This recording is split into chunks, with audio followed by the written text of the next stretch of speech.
Episode 4, A New Hope. A new hope for the From the Ashes podcast. I mean, not that there was anything wrong with the previous trilogy, unlike some franchises, but today's... Is it still regarded a trilogy if it's part of a 9-part story? Or 10 or 11 parts? I've lost track of how many it is. I mean, is it technically its own universe now? I guess it really, I don't really know. Anyway, today's guest, a fantastic friend, a fantastic wrestler. I've been wanting to get him on ever since I thought about doing this podcast. And I'm really chuffed to have him on because we get a chance to have a chat, not just as two people in the wrestling business, but as two friends. We've had a really good friendship beyond the wrestling relationship for a very long while. And we set up this podcast episode and we talk about many things outside of wrestling. We'd just seen episode 6 of One Division and we were very excited.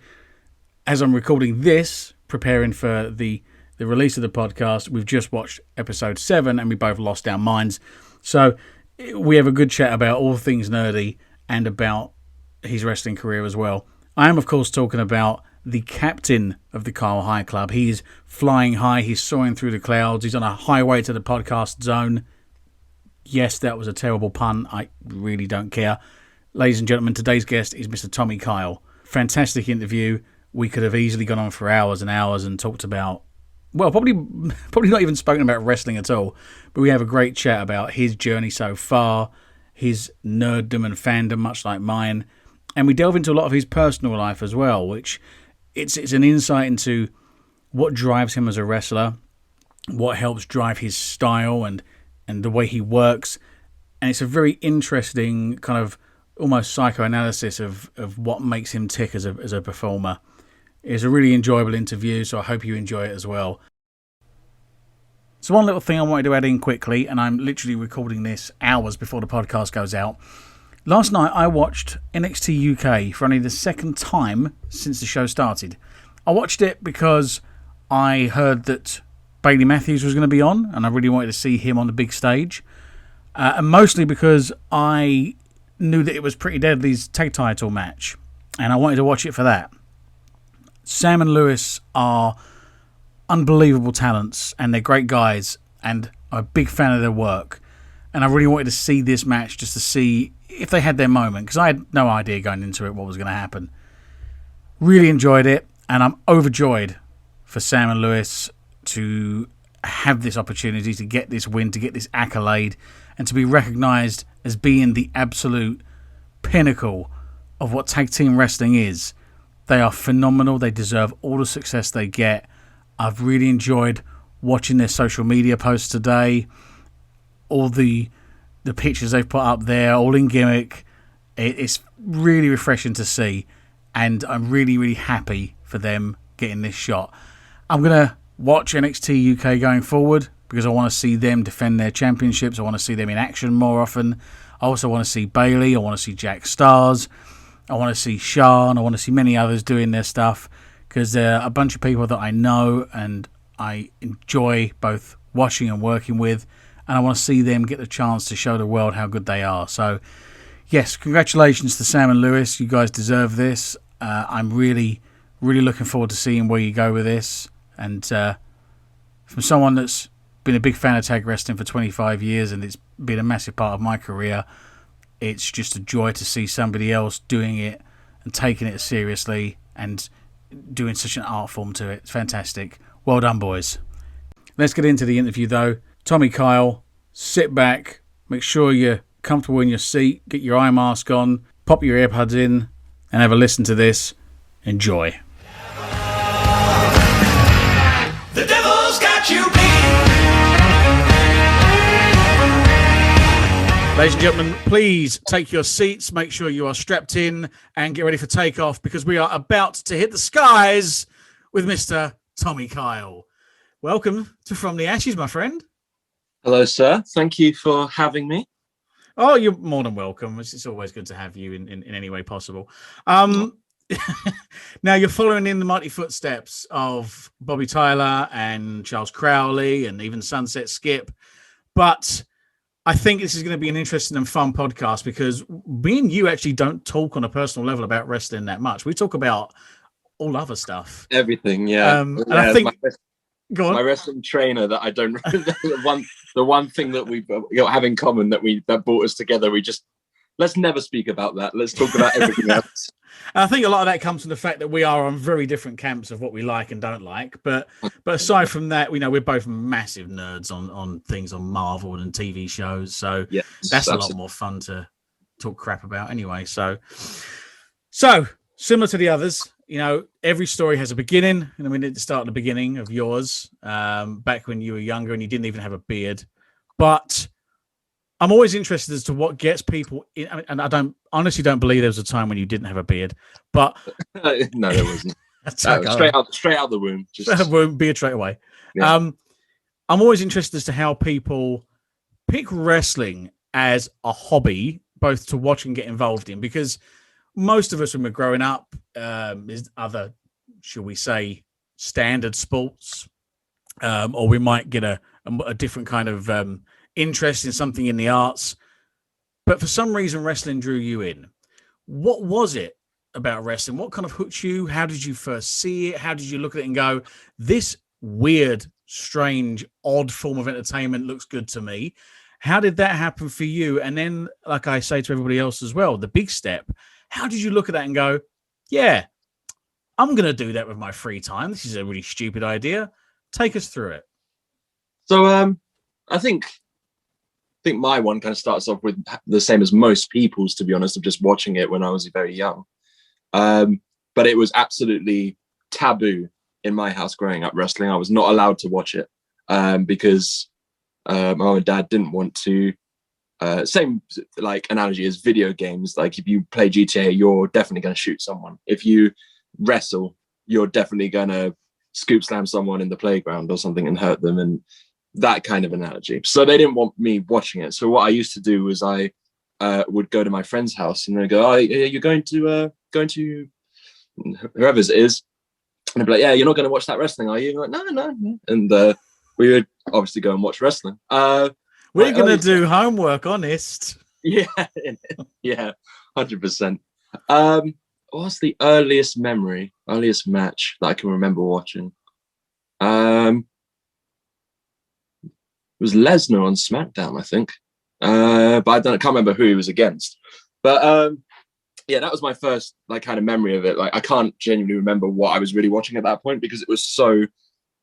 I watched bits of it at my mates, and then I never watched it for like months. I watched bits of it, so like every time I came back to it, it was something different. I didn't know who like people were, and like this happened for ages. Like I probably stopped watching it for a good amount of time, probably when I went to secondary school, and then I started getting back into it probably around GCSE. So probably be about 15, 16, I think maybe. And where would that have been? 1995. So yeah, probably around like 2010-ish. 2010, 2011, I started to get back into it. So hold on a second. What was the year you were born? 1995. Okay. So I left secondary education in 1994, but carry on, keep going, keep making me feel old. I'm not meaning to, man. I'm only young as the number. Everything else, my body's old, my brain is old. So don't worry, it's only the number. So don't worry about that. Fair enough. But yeah, so I think I came back in the bright days of like the new ECW, which was obviously fantastic. You came back to wrestling at that point and you stuck with it? That's impressive. Yeah, I know, right? Yeah. But like yeah, I think so, because like at the time it was, again, like I had more freedom at that time. I didn't have to. I was growing up a little bit, so my mom and dad didn't like, mollycoddle me as much. I still didn't like that. I watched it, but they couldn't really do anything. So I was like, oh yeah, I can watch it now. All this time that I've been denied watching it, and I think that took away. Like it didn't really matter what the content of it was, and at the time I didn't really know wrestling enough to know what was good and what was bad. I didn't really have any sort of heroes or anything like that from my childhood. So when people always go, "Oh, what was your favorite wrestler growing up?" I didn't really have one because I didn't really see too much of it. But yeah, from there I kind of watched it and followed along the WWE line. And then when I really got into it was when I got showed Japan. So So I got showed some Noah tapes, and I was like, oh my God, is this real? Like, this is like real fighting, because it was so different, so drastically different. And I was like, this is amazing. I didn't think there was anything outside of WWE like this. And then from that, I found Ring of Honor tapes and New Japan tapes and TNA and everything. I was like, oh my God, there's a whole world of it that's different. And then I was hooked from there. And when did I start wrestling? 2017? Yeah. So like, so 2017 rolls about. Not really doing anything physical at the time. And I'm quite like, I'm a person who likes to keep busy. That's what I do. So like I had my work, but that was it at the point. And I had done physical activities like Taekwondo. I've done a bit of Brazilian Jiu-Jitsu. I used to do sports at school. And I wanted to do something different, but still sporty. And then I was like, oh, I'll get, there may be a wrestling school about, you never know. And like, I looked forever. I couldn't really find one. And then I found UBW. And I remember looking at the Facebook page and seeing the photos that were on there. And I was like, oh, this looks a bit lame. Like, because it wasn't like the things where you see like the performance center or anything like rings or anything. It was just like, I think it might have even been Skip, just like putting a Boston Crab on someone on like a bunch of mats on a really potato pixelated photo. And I was like, well, it's the closest one to me, so I'll give it a go. And then I'm just gonna text Skip right now. You almost ruined wrestling for Tommy Kyle. Carry on.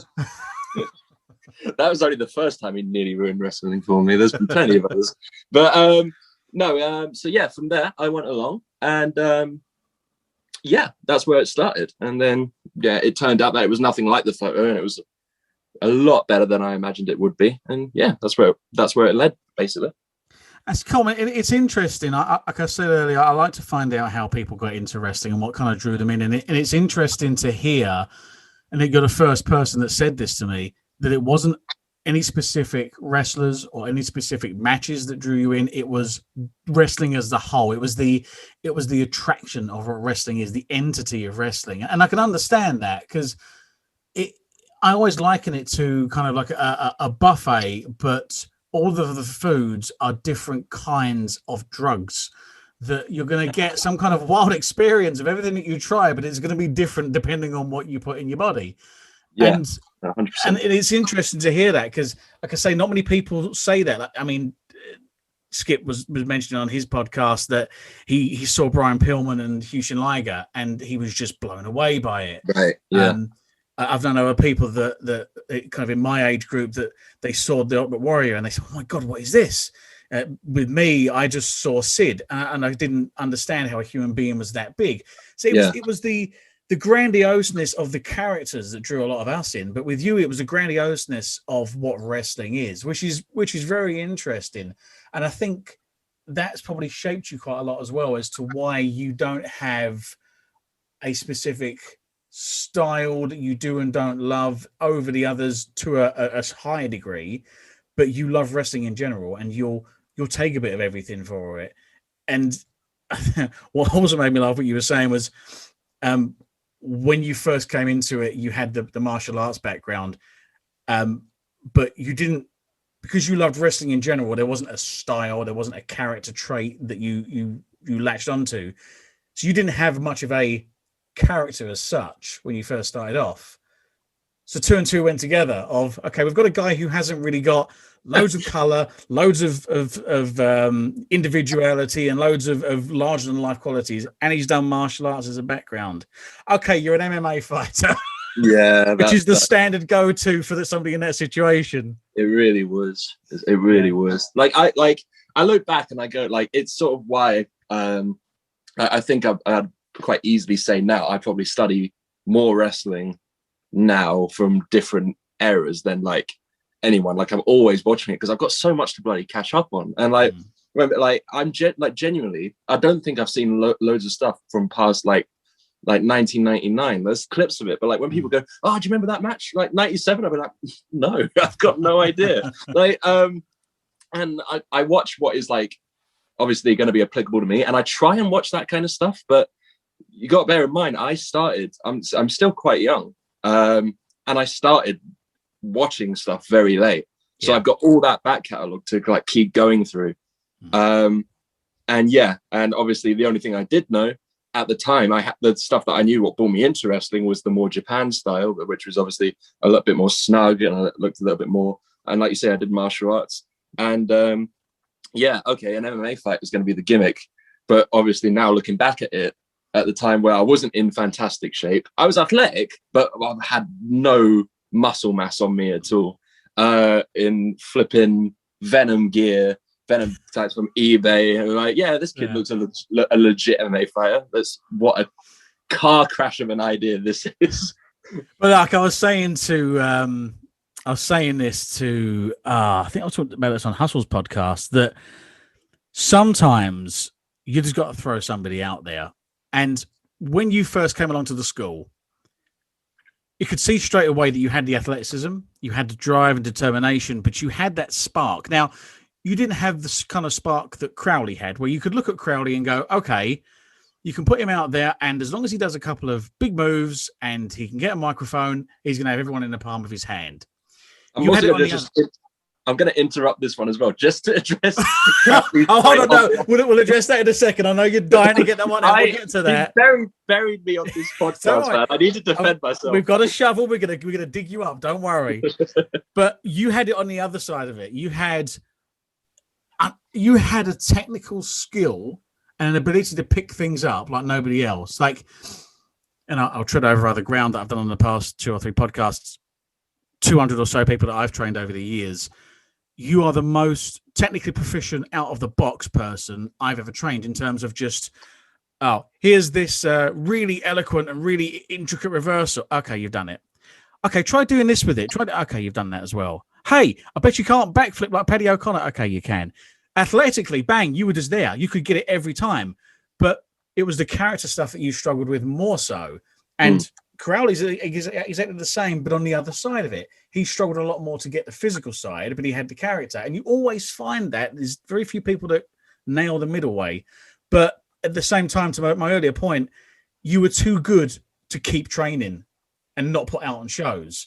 You were too skilled and too talented for me to say, well, let's just wait until he finds who he is and find the right character and find what's in him to bring it out. No, you had to go out there and try it and then come to me at one point and go, I don't know, I'm not connecting with people. I just, and then have that epiphany in your head to go, I've had this idea, let's try it. And look what happened from there. Literally, pardon the pun, absolutely took off. But I know you're dying to get to it. Oh, God. To the Crowley point. Now, to people that haven't heard the previous one, and if you haven't heard it, go listen to it. Crowley mentioned about, in his early days at training, how he'd made a comment to Tommy Carr, to Tam. We'll move on forward calling you as Tam because that's what you're known as. Yeah, call me Sam. He made a comment to you about trying to give you some direction about character and like, hey mate, why don't you try this and a bit of acting and a bit of character? And in Crowley's recollection of it, your response was along the lines of, don't you think I've tried that? And a bit terse. Give your side of the story. Come on, let's bury Crowley back. No, I think he might be right, sadly. I genuinely can't remember. I heard it on the podcast and I was driving and I was like, wait, I said what? Like, I think, and I was trying to recall it. I called him instantly and I apologized because I was like, I don't remember this. But no, I thought about it. And I think the reason probably why I was snappy is because it's such a weak point of mine. And at that point, Crowley had obviously just come in to UBW, and I didn't know he had a acting background because this was like, I think his first week or something.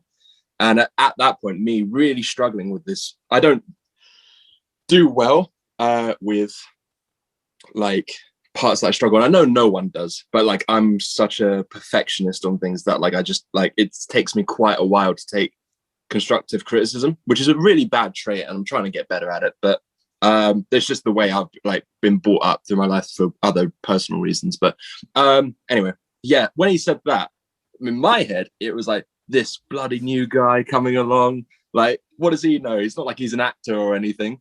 And I was like, and don't you think I tried that was just me probably being angry at myself, but coming across very snappy at him? And I still definitely shouldn't have said it. I'm not saying that. I'm not defending myself. I was like, that's a really dick move, and I called him and I apologized. But yeah. But I mean, fast forward to now, and like it's like you said, like we are literally polar opposites. And I think that's why we've now turned into like really good friends, because we literally bounce ideas off each other for the other side of it all the time. So like now I know he's got that great acting background and what he's like, his promo skills and like the way he like presents himself. I'm like, that's amazing, and I've learned how good he is. So now I ask him for advice for that, and then on the flip side, I can help him with the technical side in the ring, with like the moves, quote unquote, so to speak, and just carrying yourself physically. So I think that's why we hopefully help each other in that way. And yeah, sorry again, Crowley. I apologize. Yeah, look, I apologize, you but still also got screw you for calling me out on Paul's podcast as well. So hey, look, you still got each other's phone number and you still answer the phone to one another, so I think it's okay. yeah, I don't think he's too upset about it. Yeah. You haven't deleted him on Facebook, which is, you know, the ultimate line of a friendship being over.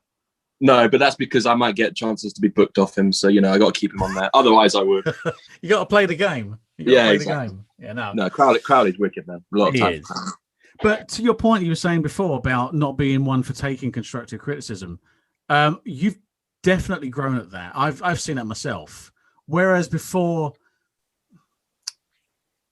I like to think it. I describe it as offensive defense. So, as a defensive action, some people kind of get a little bit on the attack. You were never that bad, but quite a lot of the time, if somebody was to raise something that was a criticism or a constructive feedback, you'd be a bit harder to take it in. You'd be like, you'd have to kind of compartmentalize it and work it out yourself and then come back, which is fine. Plenty of people do, but you're so different to that now. You're so much more open to stuff now.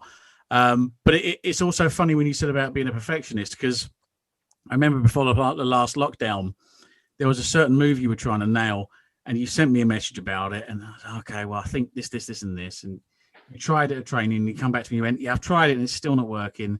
I'll try this, and this. Oh, yeah. And then the next thing there was, right, have you got some time? I need you to come down to the school. Well, yeah, I can make time. I need you to come here and help me do this. And then we had a couple of sessions. And you're like, right, I'm turning up to every session until I nail this move. Okay, that's fine. And obviously we got there in the end. But yeah, I remember you were always very critical of yourself after matches. You'd have a blinding match. You come back and you go, yeah, well, this wasn't right, or I was 3 3/4 and 4/8 of an inch off from that kick, and you know, I could have lifted him up a little bit higher. You lifted him really high, Tam. Yeah, but you know, he could have gone like 4 centimeters higher than that. And you were always very critical, which isn't a bad thing, because it helps you keep level and it helps you keep humble. And it's just having that right kind of mix of it. And I think you've got that mix down now. I always say that you judge someone by what their peers think of them, and people don't have a bad word to say about you. So I appreciate that. That's kind of you, because I know I've not always been the sort of token. This is the move, like, or this is the match. Be like, yeah, that was fine, excellent, end of story. I do always have something to say about it, and either myself and other people. But it's a trait of just how I was brought up, really. And like over time in my life, where it was a massive self-defense mechanism. And it still is to a degree, but I do hope that I've sort of become better at controlling it. I think the more people I've met in wrestling and just going out to places has helped that a lot. Just because I tell people, being like, stop being so self-critical about yourself. Wait a minute. And yeah. I'm like, that's me. It's me. Yeah. And I take my own advice, kind of thing. I told loads of people to stop being their worst critique, and I'll give them honest critique, and then I have to look at myself and be like, why didn't you just take your own advice? And I'm starting to learn that now to a degree. What I think also helps that, though, is being in a position of people coming to you for advice, and you being able to give feedback to somebody, because you tend to get a different perspective of it. Because you know yourself that you have to deliver news to people differently. You have to train people differently, teach people differently. So sometimes you may have to sugarcoat things a little bit. Sometimes you may have to be blunt with people. And I think that gives you a bit of an overarching view of things, and that helps you when you're giving that feedback. You tend to apply it to yourself a bit more because you tend to measure yourself in how you speak to people, and even if it's by osmosis, you tend to do it to yourself as well. So, Yeah, but yeah, you're a person that people go to for advice, both on a technical level and just on a wrestling level. Just like how should I do this, or what's the right approach for this? Because you're always seen as that level-headed, straight shooting, tell it like it is kind of person. And some of us react quite well to that. I'd rather you say to me, mate, that was terrible, than go, oh, that was all good, it was all fine. I'd rather be told that. And a lot of people are the same. So it works out well. And I think your history of being in a teaching role to people helps that in tremendous amount. yeah. I am aware that people do come to me for advice on the technical aspect. They come to me for character. I'm like, I'm not the best for that. But like I'm always honest with everyone and myself as well, as much as I can be. And I know what I'm good at, what areas I'm good at. And the technical side of it, I felt like it's come quite fluently. Like I know the mechanics of things. I can look at things and go, okay, I know that works because of how he's positioned here. And I've also always felt very, very humbled and honored that people come to me for advice. It's just a very nice feeling at the end of the day. And like, yeah, it's nice to know that people would like think that. So I've always appreciated that. And I hope that my advice has been to anyone who's asked for it. I hope that it's been helpful. Yeah, I'm sure it has. So here's a question for you. What do you think is the reason that you have found the technical side, the chain wrestling side, the mechanical side, the thing that you go to as your wheelhouse, and two, the thing that you have a skill set in, an expertise in? It's the thing that you picked up the easiest, the thing that you're really good at. Why do you think that that's what clicks for you the most, both in terms of doing it and it making the most sense to you? Because other people, it's the opposite way around. Various people, they just can't get their head around the technical wrestling. But for you, it was literally natural with no experience in doing it. Why do you think that is? I have a theory, by the way, but you carry on. Go with your theory first, I think, because like I'm never really thought about it, so I'd like to sort of hear your theory and see. No, that's probably it. But say your theory's right. So in the real world, outside of wrestling, you're a music teacher and you have been for many years. Yeah. When you're teaching someone an instrument and you're teaching them the expertise at mastering an instrument or learning about music theory, you can't have that necessarily loose. They have to learn it, and it's repetition, and it's learning a skill set, and it's learning an expertise at a craft rather than just learning information. And my theory is that because you've had to teach that for so long and you've done so many thousands of hours of practice to get tone right, to get expertise or skill set at an instrument correct, mechanically that kind of lends itself to the same idea of repetition and refining something to it's the right tone. And that's my thoughts as to why that's why you gravitate towards that in wrestling. Now tell me I'm completely wrong. No, it's not a bad theory. I've thought before there would be some kind of linking together, but like I think just generally in kind of wrestling, and just you learn.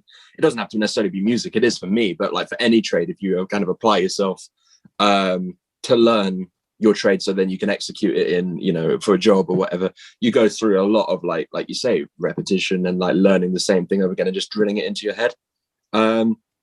And I think maybe like I wouldn't say maybe chain wrestling on a whole, but maybe for like particular like like a single move, like where you can just like watch the same movement and be like, okay, his arm is under there, kind of thing. Like that I can apply to, well, the reason your music scale doesn't sound right is because your thumb is covering that string kind of thing. And like, I guess that application for me goes hand in hand, which it's crossed my mind before, but maybe that is a reason for it. But I think the actual technicality side of it, one, I was just trained well in a way that things were really easy to understand for me by both yourself and by Cruz.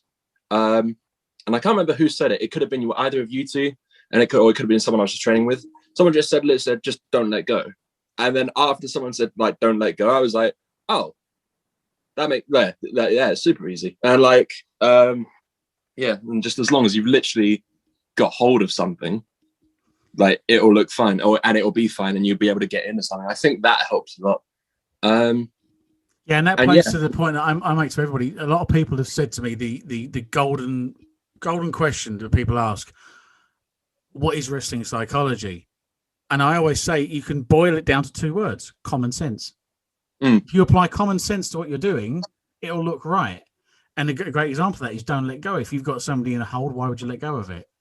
Doesn't matter if you're going to do other stuff. You've got a hold on. Why would you let go of it?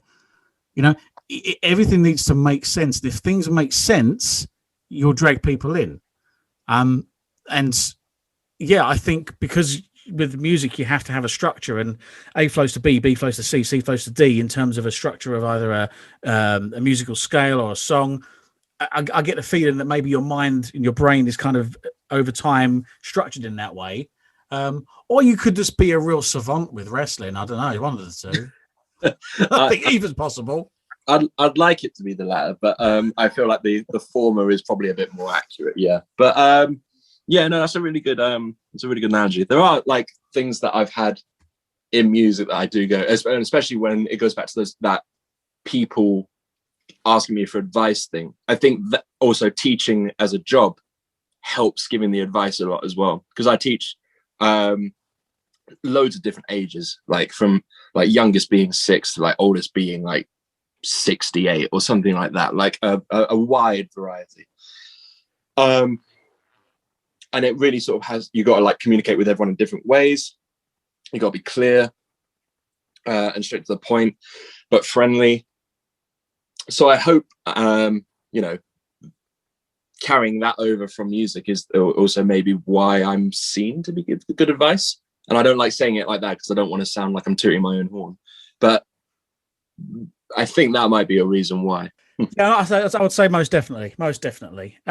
So going on to the wrestling career, as we mentioned before, starting out, MMA Tommy Kyle. Oh man, I hate it so much, Paul. The best thing is, right, I have got every single imaginable photo and video of that time to keep, so I could be sitting there in 20 years when I'm decrepit. Well, I'm more decrepit than now, going, yeah, he may be NXT champion, but look at this. This is wonderful collateral to have. So obviously, we got you out there as soon as possible because you were just really, really good. And I, as I mentioned before to other people, I'm a big believer in learning on the job. Big believer in it. Within reason.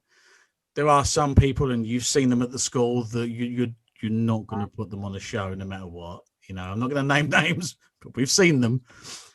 But you were too good to keep at training, because all you would have been doing is improving upon your technical skill over and over and over again. You needed to be out in front of a crowd to feel it. You needed to be that. You needed to be at that point where you stood there as a hero, look out to that crowd and go, "Yeah, come on," and get crickets. For you to go, "Oh man, why is this not working?" Yeah. To have that suffering to get it, and I think a real turning point for you. And obviously, you became UBW champion quite early on in your journey. But I think the turning point for learning that was when you were working against Cruz.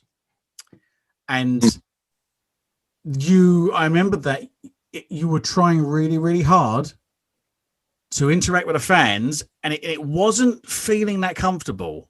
And I think that was one of the first times that you kind of went, okay, I need to expand upon what I am. And it took a bit longer. And one of the reasons that you ended up being champion was I wanted you to have that challenge of owning the ring, being the ring general, directing the match, and needing to own that moment and needing to be larger than life. It's sink or swim. But technically, and in ring, there was never a problem. Like, I still regard your match with Brad Tannen as one of the best non-main event matches we put on, because that match was just incredible. The structure, the flow of it, the action, the high spots, it was fantastic. So your catalog was always good. But obviously you got to that point where you kind of thought, okay, I've done as much as I can with mixed martial artist Tommy Kyle. The UFC contract's not in the mail yet, but we need some more. And Tommy Kyle, the evolution of the Captain Tommy Kyle, almost, if you will, yeah, was the next step. I know a little bit about it, but take the listeners through what the genesis of that idea was, how that came about, and why that was what you settled on. So it literally started out as like, basically, I'm going to do this costume thing for one show because it's going to be in front of a bunch of drunk people and they're not going to care. So, hold on. I've just remembered the initial costume and the FaceTime that I got from you. So it's just for the listeners, just for a second. I get this message from Tam in typical Tam style. Oh God, it's all gone wrong. What's wrong, mate? I've ordered this pilot's outfit. Yeah, cool. Sounds great. Sounds good. And the shirt. What's wrong with the shirt? Or is it too small? Is it like, is it made several sizes smaller than it should be? No. It's a bib. What do you mean it's a bib? It's just a piece of cloth. FaceTime starts.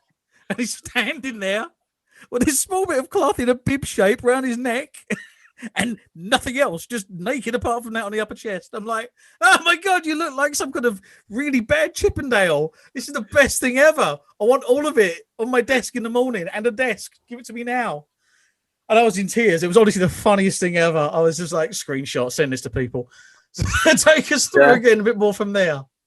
Oh my God, I forgot about the bib. Yeah, the first, I'm not gonna lie. So the bib at first was like horrendous, and I was like, thank God I'm only doing this for one show.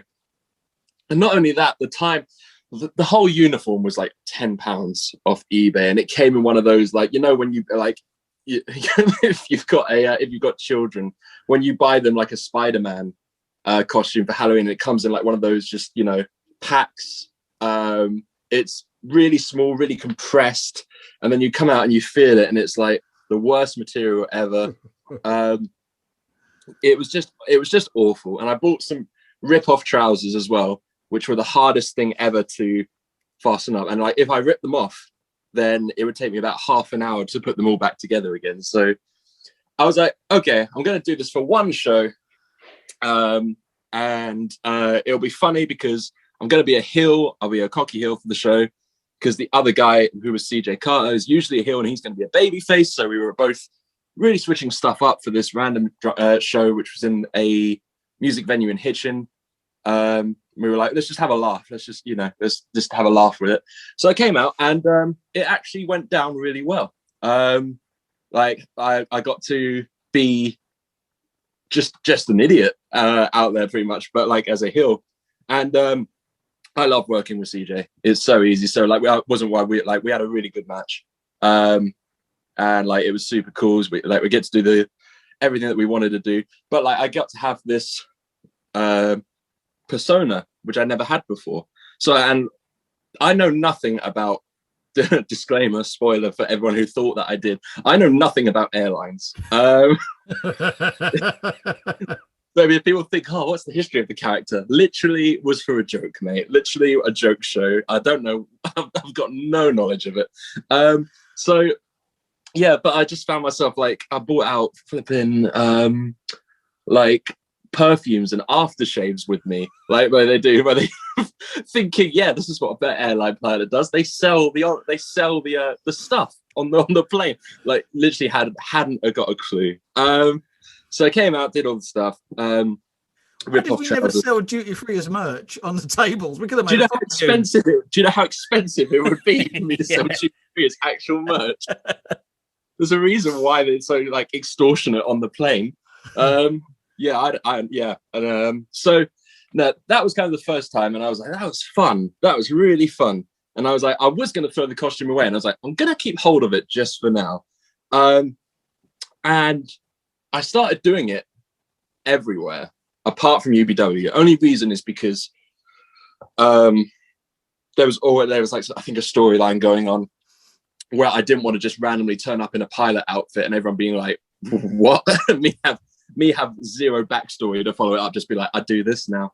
And that's it. But everywhere else I started doing it. And the bib got so over for some reason, just because I'd take off all the stuff.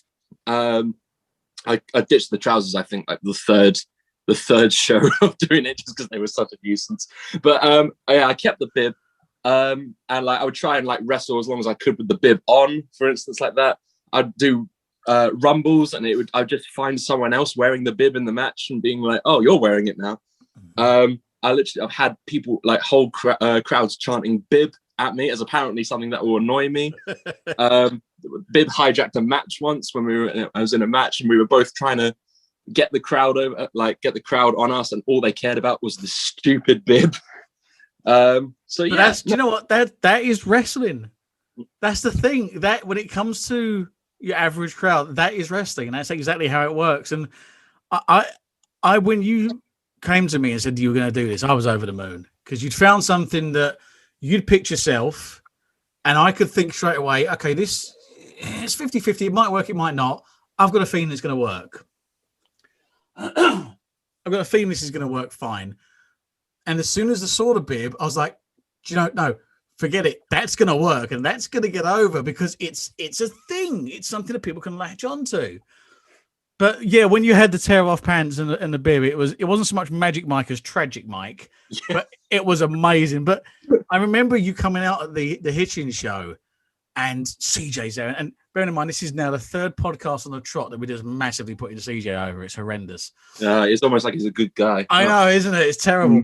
But yeah, CJ's out there with his face paint and his leather jacket and his just badass persona. And everyone's like, oh yeah, this guy, he's awesome.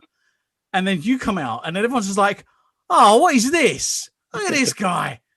And that's great, because that's a natural reaction. I know he's not the most popular of wrestlers, but Kevin Nash a long while ago kind of summed it up with it. And he was saying about characters that depending on the crowd that you're against, as a guy, you either want the females to find you attractive, and that's not going to happen. And then you basically got females, males, and kids. You want the females to find you attractive. You want the males to either think of you as someone they want to go for a beer with or fight. Yep. You want the kids to look at you as a superhero or something larger than life. Something like that immediately. So kids will look at that and go, well, only adults can be captains of planes, and flying a plane's really hard.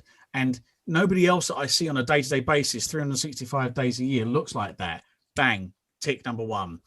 Guys look at that and they'll go, I don't want to go for a drink with this guy, but God, do I want to punch him in the face, because he's wearing a bib, and look at him. He's just sauntering around wearing a pilot's outfit, that guy.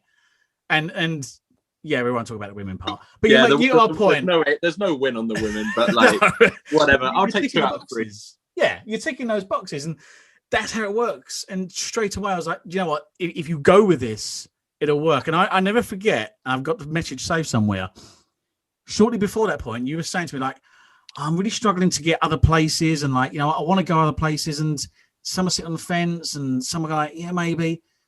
And you started doing the pilot. And I remember you messaging me going, oh, this place, Sacrifice. And somebody else has just contacted me. And someone up north has offered me a booking. And all of a sudden, people were showing interest because they were seeing what you were, and they're going, I can put that on a poster. Hey, does anyone know this guy? Oh, yeah, he's really good as a wrestler. Well, okay, that's 2 out of 3 straight away. So you're hitting the points. And I was so overjoyed because I knew that was your breakout point. That was you. Okay, now Tam's going to go out into the wrestling. My child is spreading his wings. Now we're succeeding. And I was overjoyed for it, and it was good. Yeah, no, it was. Yeah, no, I enjoyed doing the pilot thing. I'm at the moment, before COVID and after COVID, I'm trying another direction of it. Still pilot, but not as airline. But I do still have and will still keep the airline stuff as a either second or as a backup. But it's always very, very fun to work the pilot gimmick, especially when you can put on a good match after, because then that's the thing I think with the CJ match that went so well is like you said, I came out looking like George Clooney from Poundland, but like then like it was like Poison Rana, Attila DTs, like Brainbusters, all the indie stuff, which they were like, oh my god, they're like dumping each other on their head, some legit. And yeah, no, that was really cool. Clicked. It worked. Yeah. And it was that kind of crowd as well, that it was a bunch of beard up adults who were they were after a fight. They were underground fight people. So they didn't want to come and see technical wrestling, and they didn't want to see too much campsite style. They wanted some action. And you and CJ went out and said, okay, we're going to give you that in droves. And they loved it. And the match went down a treat. And I think it connected with them more than anything else. It was really good. But also I think that match was good for you as well, because it helped solidify your faith in doing a character and still being able to do your work and still being able to pull out all your spots and do all your work with it. And, CJ, if you can't have a good match with CJ, you need to have a little serious talk with yourself. He's good. I think you can always have a good match with CJ, and then if there's a few people that you'll have chemistry with CJ. Luckily, I think I'm one of them. We've wrestled quite a fair bit. And again, this is just going to be it's like how New Day puts Cesaro over on their podcast the whole time. Just everyone is going to put CJ over on this podcast, but he's just good. And the worst thing about it is he hasn't got anything about him that you can dislike to kind of like temper that. He's just like, he's such a nice guy as well. Yeah, no, damn him. Yeah, damn him. So obviously, you had the run at the top as British champion. And I think a lot of that was you finding yourself and finding your feet. The matches were still good. You had good matches with everyone that you worked with. And you had a lot of different styles as well. You did a very traditional style with Cruz. You had a very hard-hitting match with Hakan. Oh, my God, that was hard. That was a very hard hit. I remember being at ringside going, that's my champion is getting murdered in there.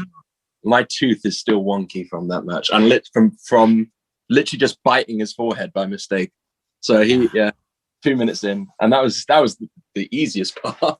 Yeah, but you had a lot of really good matches, and that was never the doubt for me. I knew that you would have good matches, but my key thing was for this to strengthen your confidence in being a character. And I think at the end of it did, because you came out of it afterwards going, okay, that's where my hole in my armor is. That's what I need to work on. Going on from there, we had a change of direction for you, and there was a bit of time where we were kind of circling is a good pun for you. We're kind of circling the runway a little bit with you. Yes. But then the idea for you and Paddy came about.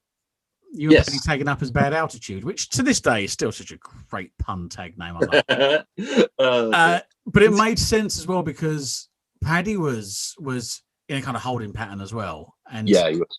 So we needed something for Paddy to do, and it's time to put Paddy over now. Paddy is so unbelievably good. Yeah. As an athlete, as an entertainer, as a performer. And then you've got you as well as an athlete, as a performer. You're getting the entertainment side.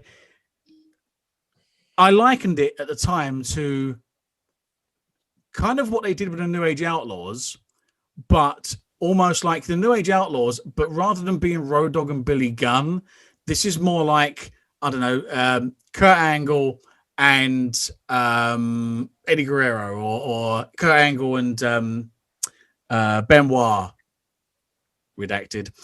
But you had these two guys that were just so good, and they needed that extra oomph to put them together. Made that extra oomph, and I think it worked really well because you bounced off each other and you found a real synergy working as a team. Give me a bit of kind of background, because obviously you ended up with the tag belts, and you had a really good run against various people. Give us a bit of background on that time tagging with Paddy, how that felt for you. Did you feel at the time that it was almost a demotion, or did you feel it was an opportunity? Did you enjoy it? Oh no, I never saw it as a demotion at all, because like working with Paddy in any vicinity is always a joy. One, because obviously he's a very close mate, and two, like you say, he's just so goddamn good. And like to be able to have someone that you can like literally just be like, doesn't matter if anything goes wrong because I know he'll cover it, I know I'll cover it. And to do it with your mate is always really cool. So I really enjoyed it. I can't actually really remember too much about how it came about. I think we were just a bit strive for tag teams at the time at UBW. I genuinely, and I just said, me and Paddy aren't doing anything. I had finished up my title run. I think he had finished his feud. And we were just like, we'll do, we want to do a bit of tag work as well, because it'd be good to get us working some of the tag psychology and just learning about tag, basically. So we paired together and we had some good chemistry. We also had some very bad chemistry, in the extent that, like, our first couple of matches, like either him or me would just forget the basics of tag teaming. I'll never forget his one. So I'll name one for both of us.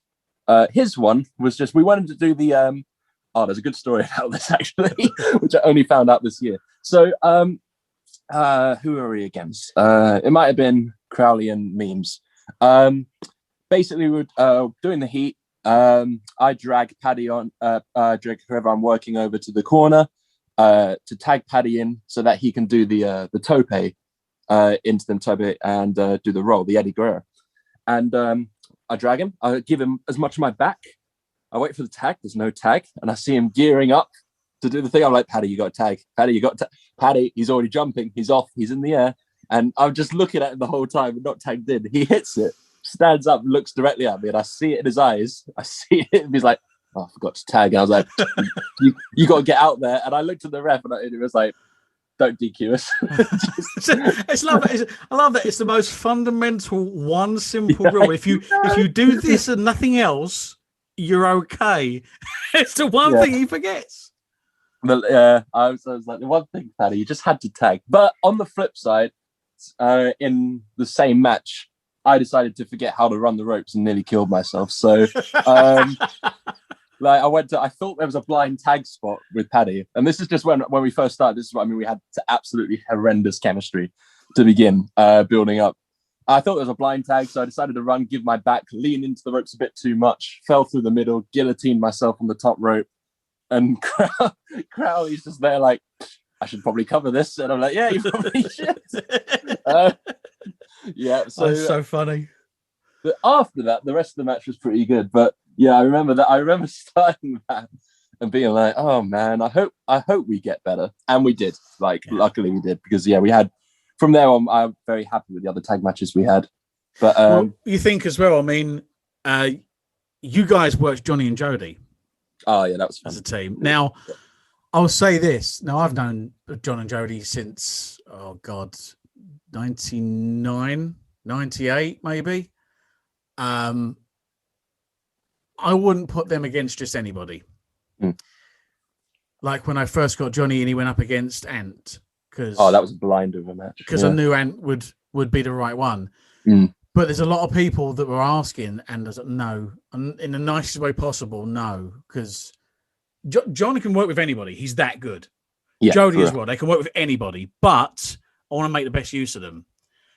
And once you guys have been tagging a little while and learned what legal tags meant, I knew that you would be fine, and I knew that you'd follow and they would lead, and you'd be able to do your parts when they gave you the control. And honestly, you guys' chemistry, it was just. I remember watching that from the back, expecting, this will be a really good match, and at the end of it, going, I think I need somebody else to finish the show off for me because I need to sit down.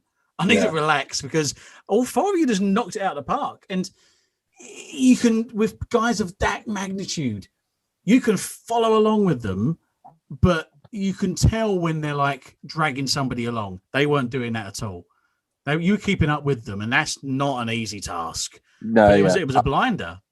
I thoroughly enjoyed that match. It was nice as well because it was quite a demanding match because it's obviously Johnny and Jody, and the stuff they do is incredible. but like the whole time I was like, I'm having a good time here. Like I was really having a blast, which was great. And then I watched that match back, and I was like, this is when I watch my matches back, it's either to like criticize or be like to go, I should do this better or do this better. But when I watched that one back, like there's little bits, but I really enjoyed watching that one back. Yeah, I'm happy with that match. It was very good. That's an interesting point you made there as well. And I haven't asked anyone else this before, but I'm going to ask you now. Everyone has a different pace at which they get to that point where they feel comfortable or relaxed in there. Some people, it takes years before they feel relaxed when they're actually in there. And I was talking to somebody about this the other day about how you get to that point where you just feel confident in your own ability and you just feel chilled and relaxed and laid back when you're in there. And he's been doing it for about 3-4 years already. What was the turning point for you? What was it? At what point did you go, yeah, okay, I'm good. I'm happy. I'm in here. I'm relaxed. Yeah, that's a good question. Because you find that the early days, it's all think, and it's all the brain's going nonstop. And I can always tell with that because from ringside, I can almost hear the cogs going around. But I never felt that with you. But when did you feel it yourself? I think like there's still elements of it because I think it also depends on who you work. Because whenever I work someone that I haven't worked before, I'm not like, I wouldn't say I'm worried, but I'm more aware that like, okay, I don't know how this guy or girl works or thinks, so I'm just going to be a bit aware of it. Not like in a watch out for myself, they're dangerous way, but just be like they may move differently to how I'm used to and things like that. But even then, it's just just being relaxed. Like you say, the best advice I ever got, which I'm sure everyone has, is just take it super slow, go super slow, which helps a lot. But if you're actually pegging a time, I'll tell you what, I think I wrestled Matt Waters on a UBW show, and it's a match I hate. I hated that match because I was so bad at it. It was probably like one of my first big tests against someone who wasn't really like from UBW, so it was like an outsider for me. And he's obviously, I was tiny at the time. I wasn't in as good shape as I could have been, and like it was like a guy who had been wrestling like a while and for like his job, so he is the part. And like he just literally he ran circles around me. Like I was like, oh crap, I forgot this. I was slipping everywhere. And I always think about the match. And I'm like, I hated that match. And I apologized to him after. I was like, I'm really sorry. That was really bad. And it just after that, I think from just there, they're just like, relax, don't worry about it. Because there's like, I think maybe that's just that moment was like, well, that's what it's like. And then from there, I was like, okay, cool. I can adapt to that. Because I'm fairly confident to say I'm pretty good at adapting to most situations in life, not just wrestling, because I've had to do it for a long time. But from there, just after that, I was like, I know, after working with Matt, I was like, okay, I know what it's like. I know how much is asked for me or asked of me. I know how much I got to give, how much I got to take, just what I've got to be to make it flow. And now I've got that, whether it meets that criteria or doesn't meet that criteria, that's just sort of in the back of my mind. And I think that helps. And that match happened fairly early on. I wasn't ready. I definitely wasn't ready for that caliber at the time. But at the same time, not being ready for it was like, okay, cool. I know I've got to be now. So I think that's probably when I would peg it, I think. Okay, that's interesting. And it's interesting what you finished that with there as well, because like I said before, but I'm a big believer in sometimes sink or swim. And I think sometimes you have to experience a bad situation, a bad match, a bad experience, anything of that ilk for you to go, right, okay, here's a measuring point, and now I know what not to do. Like I was having an online training session with somebody the other day, and I said to them, you need to watch more bad wrestling. Not watch Mania for laugh's sake, that's a separate thing. But you need to watch matches that aren't particularly good, because you learn what not to do. Yeah, for sure. I think in the same way, you need to have matches where things don't go well. So you go, right, don't do that again. Or, okay, what could have gone differently in this time to make it work properly? And I think sometimes you learn better that way as well. I think I think with the bad matches, like, or just matches that you don't enjoy, I won't necessarily say bad because it's subjective, but like in matches that you don't enjoy or don't think went well, you do always take away the thing that didn't go well, and then that sticks with you way more than what did go well. The first time someone got injured in a match of mine where it wasn't stopped was a 4-way, and someone blew their knee out, and it was like 4-way being like, we have so much more planned, and just like that point, I look back at the match and be like, it would the rest of the match wasn't good because it was all on the fly, trying to incorporate the injured person's spots and trying to mix match and things like that. It was passable, but compared to the start of it, but now I'm like, okay, that's what happens in that situation, and like it's just something you take on board, I think, and then it's not a lesson you really have to learn twice once it's happened. In my opinion, it just sticks with you, and then you go, cool, noted. Yeah. So, and that's why I'm a big believer in throwing people out there sometimes, because I sometimes I want people to have bad matches because you learn more from it. Savage. Suffer for your art. But yeah, and it's I think you learn more that way. Going on to something we mentioned before, and I think this is always an interesting topic with me and you specifically. We have such different opposing opinions and viewpoints and likes and dislikes on wrestling. Yeah, I don't think I've ever agreed with you on anything. No, I don't think. I can't remember the last time I agreed with you. No, I think we literally, you could pick any wrestling topic and we'd be like, no, and it's just complete opposite. And it's interesting how we even talk about wrestling at all. But obviously you have styles that you gravitate towards and you like. You like a lot more of the kind of Ring of Honor style, a lot more of the kind of American strong style and of Japanese strong style as well. And I think that was a big part of your early style that you put into the ring. But as you've gone along, you've evolved that into more of an entertainment style while still retaining as much of the original as possible. Do you feel more well-rounded now that you've got a bit more things in your wheelhouse, and it's not necessarily the style that you prefer the most? Has that changed, one, your view of yourself as a performer, and has it changed your tastes in what you watch? Like, now that you're doing more of a character, do you find yourself enjoying character work more? Interestingly, I definitely would say I'm more well-rounded now.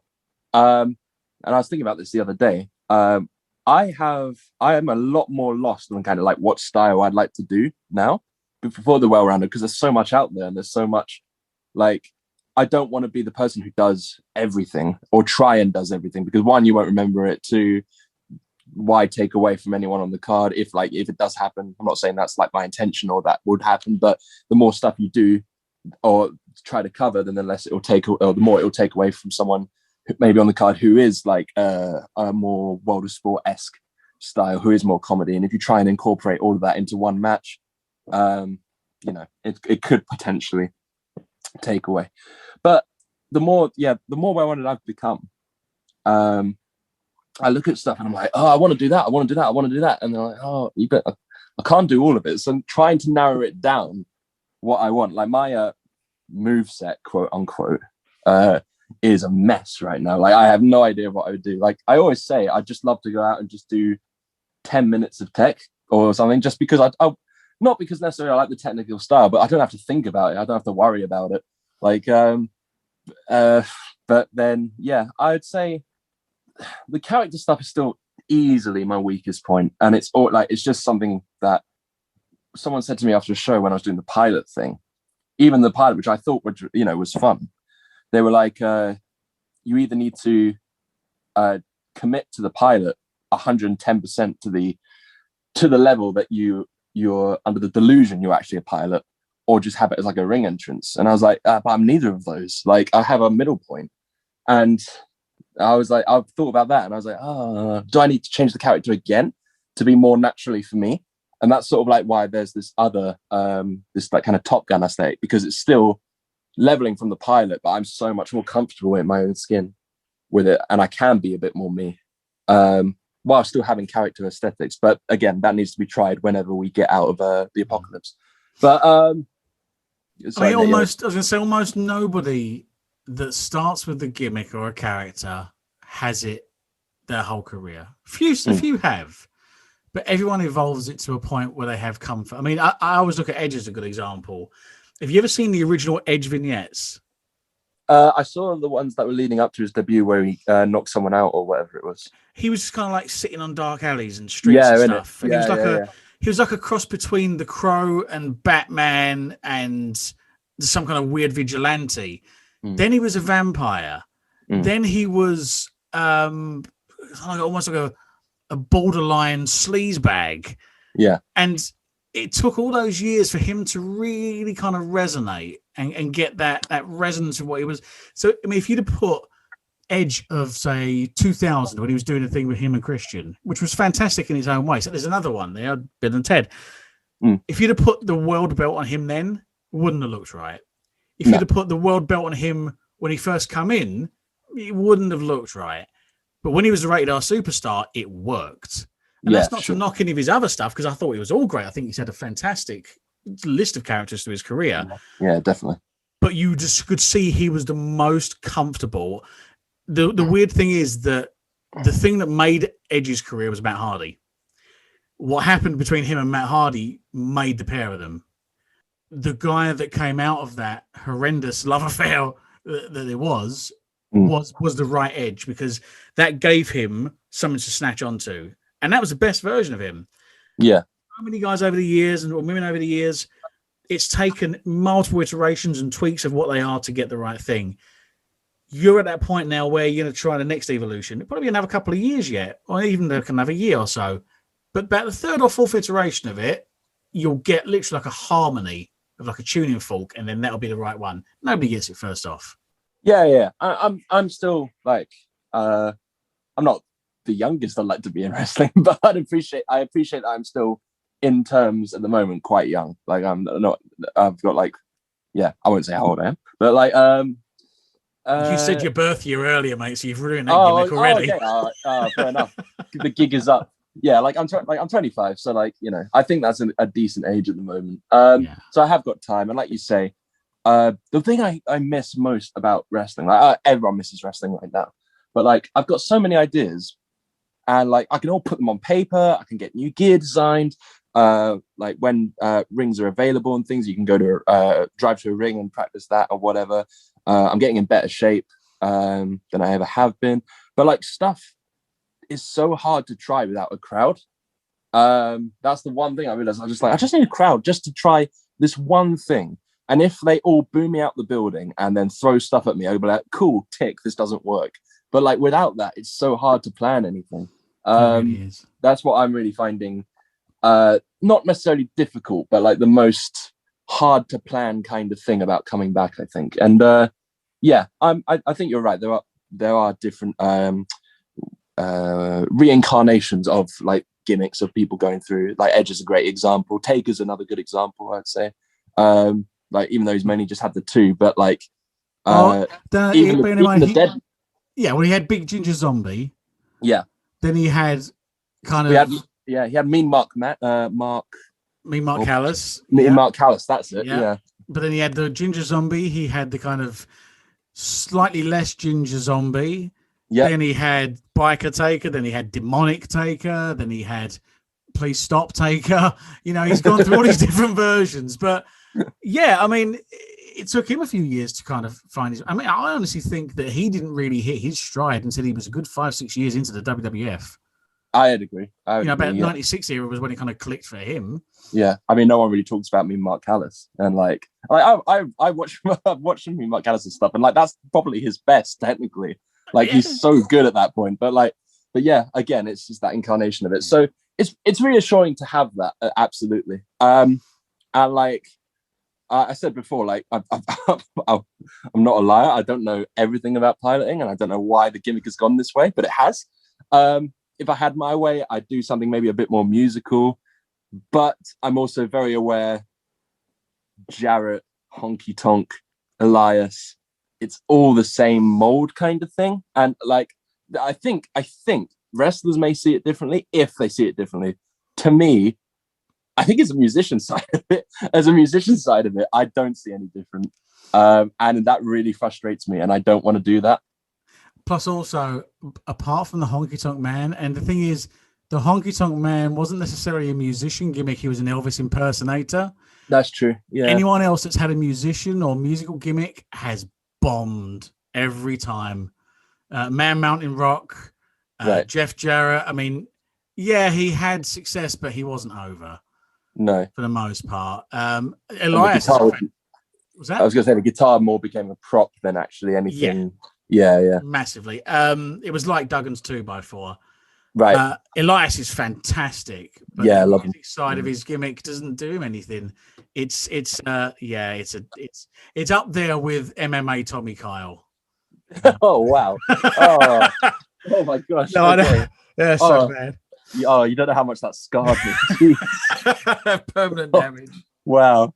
I mean, I was about to say my next point is I don't want to mix my personal life too much with wrestling life, but I was like, and now you've said that is up there. My personal life's up there with the MMA Tommy Kyle.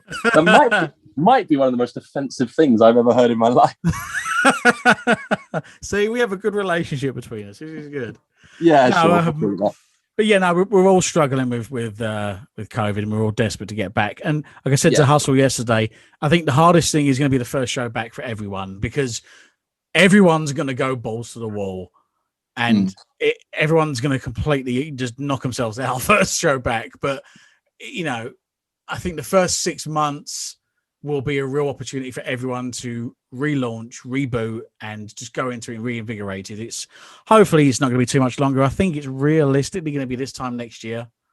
Yeah, I think so. That's what I've got my mindset on. Yeah. But I don't like to think too sort of negatively on it. And at the end of the day, wrestling, don't get me wrong, that's it's the main thing. It's the reason why I'm on the podcast and stuff. But I like the world just to get back to normal. And everyone kind of get healthy as much as possible first before that happens. And we'll see. I'm trying to, because obviously Progress has obviously started doing their tapings under all their safe COVID restrictions and everything, which is really, really good. And it's had a rebrand. And it looks really, really cool. So that kind of gives me motivation to start. Well, I've never really stopped getting ready during this lockdown.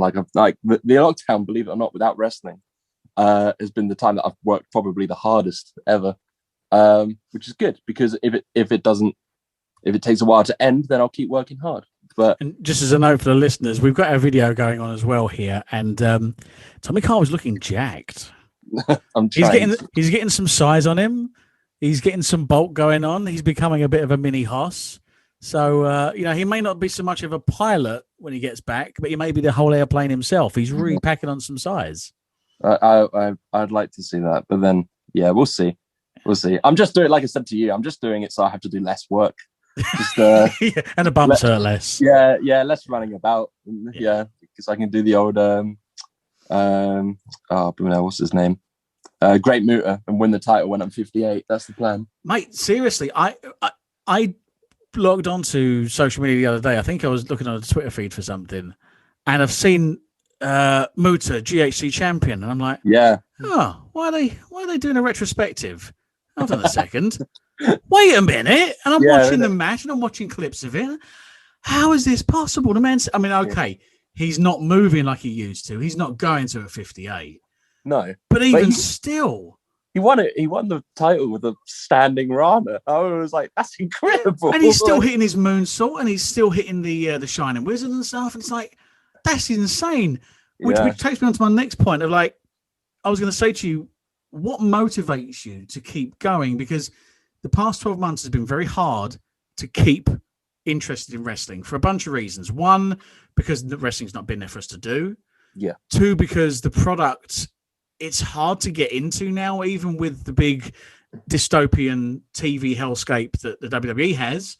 Sure. And of course, everything that happened on the UK scene with the speaking out movement, which, as I mentioned to Hustle yesterday, it wasn't even yesterday, it was Saturday. I have no comprehension of what days are anymore. Yeah, innit? Yeah. It needed to happen, and I'm glad it happened, and it's good that it happened. But I know it's really ruined a lot of people's drive for wrestling as well. All these elements together.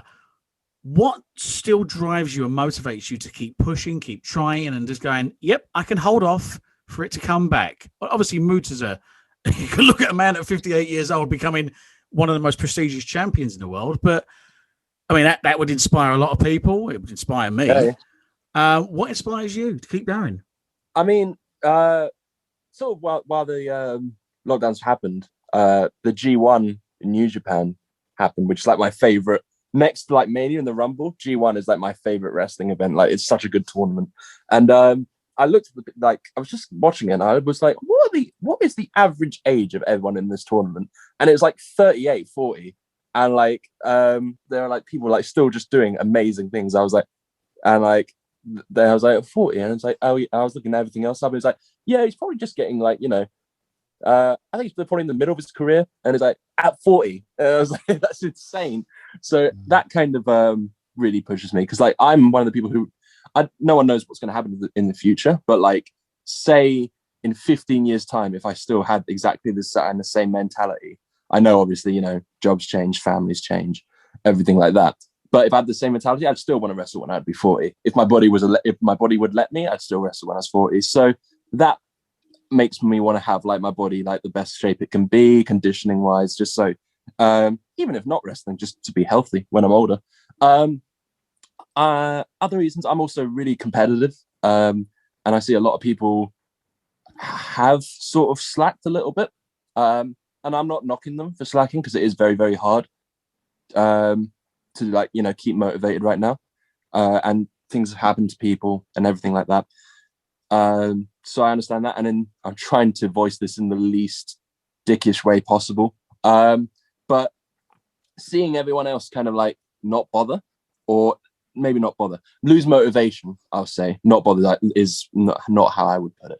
Maybe lose motivation and stop is like, okay, well, in the nicest way, if you're going to not prepare for when we're back, I'm gonna keep preparing, and then if you're not there, when I'll take your spot. Yeah, and that sounds really bad. No, it's not like, dickish. I was about to offer to say it for you, and what I was going to say would be like, "Hey, you snooze, you lose." That's it. It's cutthroat. There's an opportunity there. If you don't want it, I'll have it. Yeah, and it is that. That is down to the way I see it as well. Is that I feel like when wrestling's back, everyone will get back on the train, definitely. But the way I see it is like, if you're not ever off the train, you're definitely going to be ahead of the people just jumping on. And it's just a business way of looking at it. If I've been ready the whole time, like, I'm ready to go. I'm not having to get back in shape or anything like that, or like get myself together. I've been ready for ages.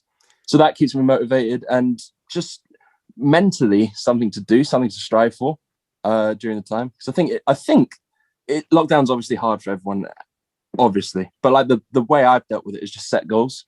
Set short-term and long-term goals, and just if you can tick off short-term is just putting some size on. So every time I get a bit more noticeable size, like cool, tick, tick, tick, tick, set that. And then long-term is just for wrestling. Like when we're back, I want to be everywhere. So that's why that's kind of just my motivation for it, really.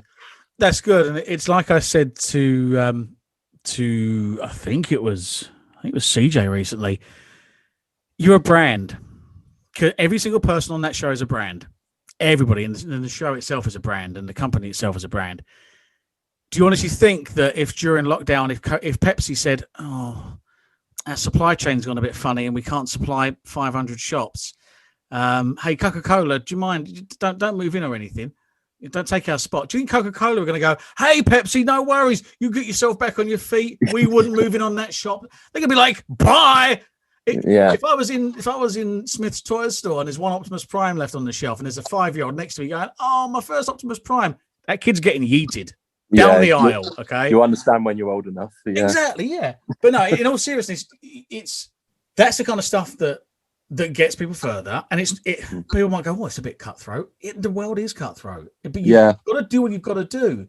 And from a promoter perspective, I'm going to look at people that are putting the effort in. I mean, all through this past year, I've seen who's been putting the effort in, and I've seen who hasn't. And I'm looking at that going, well, when things return, the pecking order might change around a little bit, because you've got to put the effort in. Because anyone that's promoting is investing in you as a brand, and you're not going to invest in a brand that doesn't put the effort in. I've watched Dragon's Den. I've seen what happens on that. That's business, right? Yeah, of course. That business works. Yeah. It's sort of something I weighed up, because like I know the way explaining it can obviously come across very, very dickish. But like you say, that's just the way of it. If people, and like I said, I'll be honest with my thoughts. People are thinking it, and I'm just being like, this is just realistically what's going to happen. Yeah. But it's good to know that us old boys are inspiring. I mean, I was looking at something the other day. AJ Styles, John Cena, and Brock Lesnar are my age. Yeah. And I think those three are in pretty good nick each, and they're doing pretty good. A little bit. At the top of their game. AJ hasn't lost a step. Yeah. Edge is 47, 48 now? Yeah. And he's incredible. Christian, probably only a year or no, I think he's the same age as Edge, maybe a year younger. And these are the guys that are on top, and these are the guys that are setting the place alight. I mean, Shayna Baszler, who I think is probably one of the, if not the best female performer in the world. She's like 37, 38 years old, isn't she? I think so. Yeah, she's close to 40, 40s. Yeah, she's incredible. Yeah. Yeah. So, it's kind of gone full circle, because when you first got into watching it in the days of Lesnar on SmackDown, it was all about the youth demographic in terms of the roster. Everyone was in their early 20s or mid-20s at the very latest. And if you hit 30, you were old news. And it's kind of gone the other way now. And the guys that have hit the 40 mark have really hit their stride. And everyone's getting their push and their chance now at that age. So it's good, because it's stuff to aim for. But I think it helps a lot of people like in your position to go, oh, okay, I haven't got that ticking time bomb clock that I'm so worried about. We've got all the time in the world. I think Edge is a motivational story for everyone, like regardless of age, because for people, like if you're in your 40s, for instance, or whatever, there's like, wow, this guy's 7 years older than me, and he's just gone an hour in the Rumble and won it. And after a severe neck surgery. Yeah, in it. Yeah, and he came back 9 years after like a career-ending neck injury. Like, yeah, that is incredible. Like, I think Brian's getting towards his 40s as well, isn't he? He can't be far off from me, because I remember training with him in the States, and he wasn't that far different from me age-wise. He can't be a lot younger than me. But yeah, like I'm only 32. Yeah, of course, naturally. yeah, we could go 32. Yeah, who's gonna know? We got birth certificate. But yeah, no, like again, Brian's. I think he's definitely 40, and like, yeah, he's incredible as well. And I think there's a lot of people kind of getting towards that age, and it's super inspiring for everyone. I think that if they can be that good at that age in so many different styles at that age, like AJ Styles is still doing springboard 450s at 40. That's like sure. Here's me still struggling to do springboards at 25. Well, I think AJ's better now than he's ever been in terms of his ability to tell a story and his ability to pace himself. And I was never a big AJ fan when he was in his TNA days. But the WWE version, he's must watch. He's fantastic, because he's such an all-round, well-rounded performer now. Yeah. It's kind of like, as well, it's inspiring for people when they're getting to the WWE at that age. So when they're being signed, they're like mid-30s. So the opportunity never used to be there, but it is now, which is good. Shah's really inspiring at the moment. Shah being signed, which is awesome. So cool. And like they're being signed when they are. Like it's happy, because it gives me that feeling of I don't have to rush to get there. Like, don't get me wrong, like I don't know what would happen if like theoretically I get to that point where I could be presented good enough or whatever, and that's in the future. Would I say I don't know? I haven't even really thought about it, but like to know that there's that opportunity at that age as well is good, because it doesn't put as much pressure on me. Like I can be like, cool, I want to kind of explore and see what's out there, sort of thing. So yeah, no, it's super inspiring at the moment for sure. Yeah, that's good. And on to the talking about COVID, I was just thinking as well, like we're really lucky in a way that, I mean, we're not lucky that COVID's happened, but we're lucky that it's happened at a time where we've got the ability to have things to keep us sane. If this had happened 20 years ago when there was no streaming services, we'd all be going completely mad. Yeah, we've got we did home delivery and everything. We've got all the abilities now. So that brings me on to the important part of the conversation, the stuff that we talk about the most. Marvel, The Mandalorian, WandaVision, Lucifer. There's so much good stuff on TV now, and it almost hurts the fact that knowing that there's a time limit for stuff to finish. And my biggest fear out of this whole thing with COVID is not having a new show to watch on Netflix. Yeah. Because you just roll from one to the next now. But I'm amazed how much stuff and the quality of it has come out during the lockdown. I like the last season of Mandalorian and WandaVision is nothing I've ever seen. But like nothing has made me feel kind of like the Marvel feel, like especially WandaVision. Like I don't think even Endgame or Infinity, like maybe the end of Infinity War, but like has got me kind of like it's a different kind of hooked with WandaVision. Yeah. Super different kind of hook because it's just so new and fresh and just like sitting there like with a notepad being like, well, this happened. And then it's that famous thing with It's Always Sunny in Philadelphia with Charlie, where he's got the map of everything lining up and it's it's much like that. But yeah, the past 5 years, the quality of stuff is I've never done anything like it. Like at the turn of the 2010s, you had Breaking Bad, you had Game of Thrones, and you had a couple of other things. You had a couple of really good standouts. But now you've got, I mean, I saw the trailer for Falcon and Winter Soldier the other day. That looks really good. It does. Yeah. You got that. You got the Loki show coming out. We've got WandaVision currently going on. And I can't wait to see the next episode every single week. I can't. I was saying to Lucy, I have several, like I think most people have like group chats and different like variations of like whatever they're into, so like wrestling, work, friends or whatever. 3 of those of mine create a separate group chat to discuss theories on WandaVision. So I've just got like more group chats that are dedicated to theories of that show. Yeah. And I'm kind of like, I hope all of these are wrong because I don't want them to be spoiled. But at the same time, I'm like, that's a really good theory. The thing is, one thing I've learned when it comes to Marvel is it's like the old Roddy Piper thing. As soon as you think you've got all the answers, I change the questions. Yeah, it really does. Marvel's so good at that. You think you've got it all worked out and they go, really? Watch this. Yeah. I've got all the faith in the world that how it's going to turn out. I mean, after last week's episode with her expanding the town, that kind of changed the game. And I just sat there afterwards thinking, oh shit, what now? I had that last episode with like all these mental notes, and then it finished. I was like, well, I'm just going to scribble all of those out because they're wrong. So yeah, and it's also I've noticed that it's an hour show, but it feels like 10, 15 minutes because it's so good at dragging you in, and you're so encompassed in it, you don't even notice an hour going past. Yeah, and I think they're 40 minutes currently, and I think the last 3 are an hour. Yeah, but even so, like, I think the fact that it's 40 minutes, it feels like you blink, and I think that makes it even less satisfying because we're also all programmed for Marvel to be like, right, get in the get settled down for the long haul. Yeah, and now you're like, oh, it's over. Wow, like, so yeah, no, I'm really enjoying it, and like. Mandalorian's been great, and I think the past decade for stuff it's been nothing like it. Like I saw someone just put their like they were really late, but they're just starting to watch Peaky Blinders, and I was like, oh, you're so lucky. It's like so lucky you're watching that for the first time again. Oh my word. Yeah, sometimes it's good to be a bit late to it and enjoy it without all of the hype around it. I mean, I only watched The Office about 4 or 5 years ago. Yeah, I'm only just watching it now for the first time ever. I'm seeing it. It's amazing. I was like a decade late, and I was like, this is the greatest thing ever. It's so good. I mean, I'm really excited for Lucifer. And anyone that's listening to this that doesn't watch Lucifer, sort your life out. 100%. Yeah, 100%. The best show on the TV. And I think because you're an appreciator of music as well, the musical soundtrack they have for it and the interludes and the kind of right song at the right time. They've got that down so good. Yeah, the help with like Tom Ellis being able to like with the piano, I think in all the scene it adds such a different element because like he's not playing all of the piano stuff. He's admitted like there's a lot of it is not playing it, but he's singing a lot of it as well. And there's some like covers. I always remember the cover of Watchtower. They did like the second season. Yep. And like kind of everything's going wrong with everyone at that point.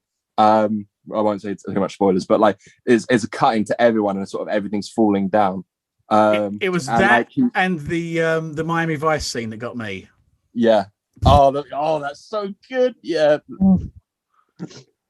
Just because obviously you can't, the listeners can't see this, but have you seen the shape that Tom Ellis is in for the next season? I have. Yeah, he's beefcake or what? Yeah, no, he's yeah.